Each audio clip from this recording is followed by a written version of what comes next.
sou Luciane, professora de português da rede municipal.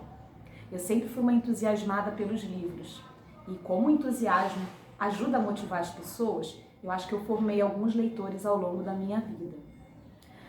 Nessa época do ano, é muito comum a gente se lembrar das festas populares, daqueles momentos em que a gente se reúne em família, com aquelas cantigas, tradições, celebrações.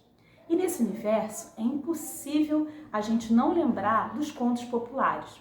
Aquelas histórias passadas de pai para filho, que ninguém sabe o autor e que nem sempre são contadas com um livro na mão, como esse aqui que eu estou segurando.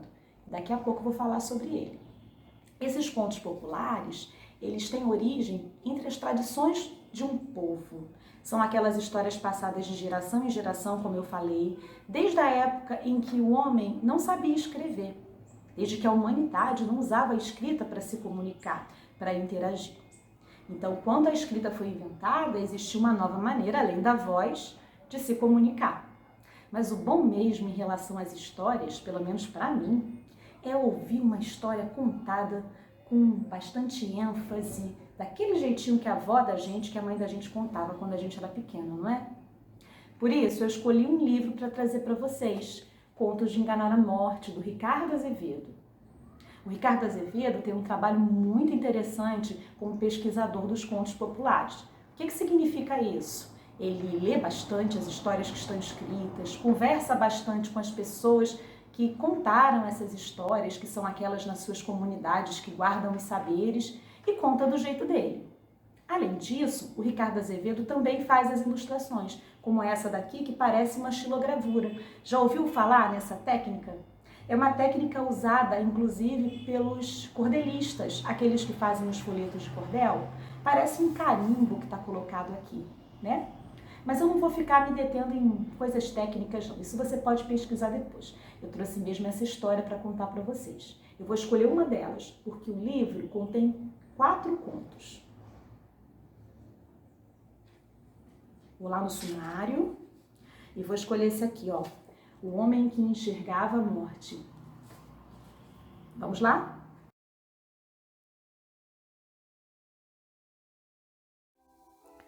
O Homem que Enxergava a Morte, conto de Ricardo Azevedo. Era um homem pobre. Morava num casebre com a mulher e 6 filhos pequenos. O homem vivia triste e inconformado por ser tão miserável e não conseguir melhorar de vida. Um dia, sua esposa sentiu um inchaço na barriga e descobriu que estava grávida de novo. Assim que o 7º filho nasceu, o homem disse à mulher: "Vou ver se acho alguém que queira ser padrinho de nosso filho." Vestiu o casaco e saiu de casa com ar preocupado. Temia que ninguém quisesse ser padrinho da criança recém-nascida. Arranjar padrinho para o 6º filho já tinha sido difícil. Quem ia querer ser compadre de um pé rapado como ele? E lá se foi o homem andando e pensando e quanto mais pensava, mais andava inconformado e triste. Mas ninguém consegue colocar rédeas no tempo.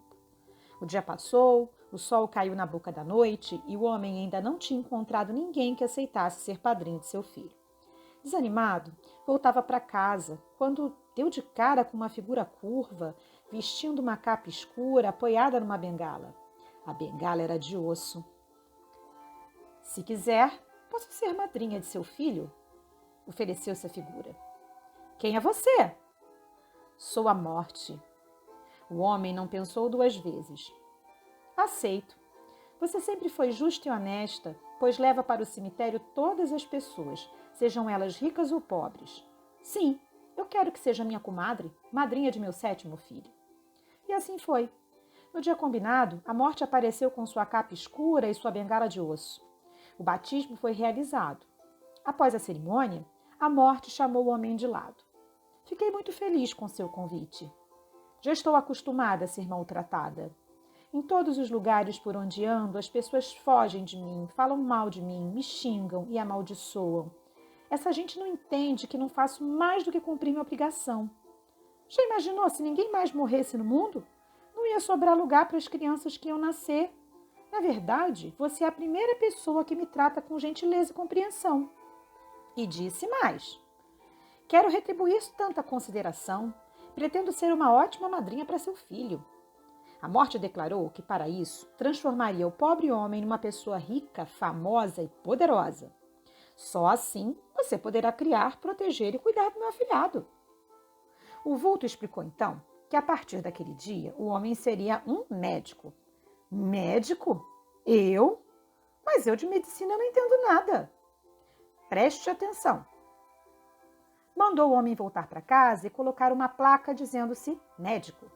Daquele dia em diante, caso fosse chamado para examinar algum doente, se visse a figura dela, a figura da morte, na cabeceira da cama, isso seria sinal de que a pessoa ia ficar boa.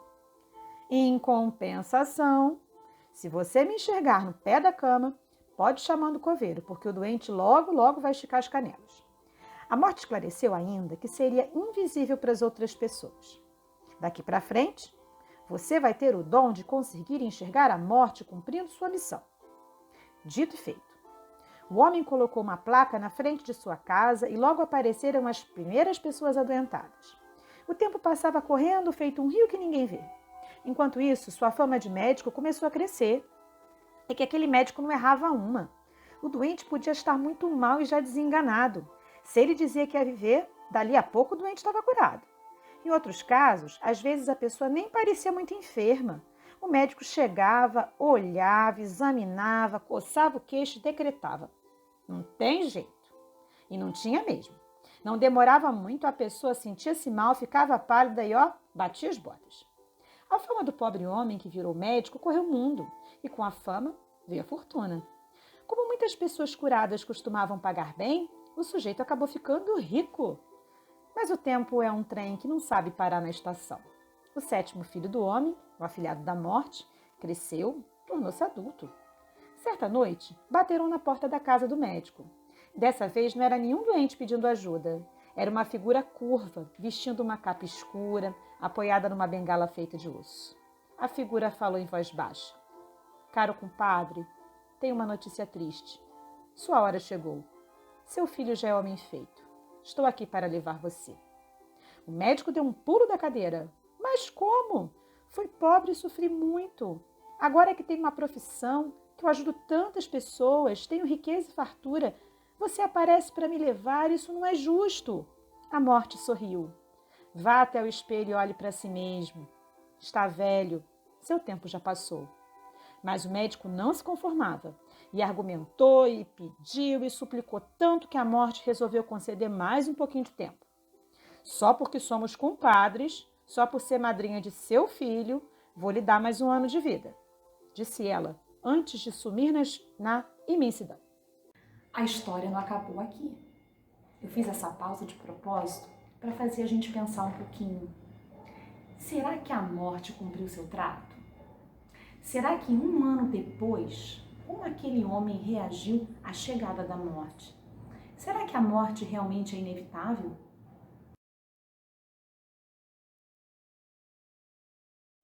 Pense bastante sobre essas questões. Isso é importante também quando a gente faz leituras ou ouve histórias sendo contadas. E assim que você puder, vá até a sala de leitura, especialmente a da sua escola, e procure Contos de Enganar a Morte, do Ricardo Azevedo. A gente se vê numa próxima oportunidade. Boa leitura. Tchau, tchau.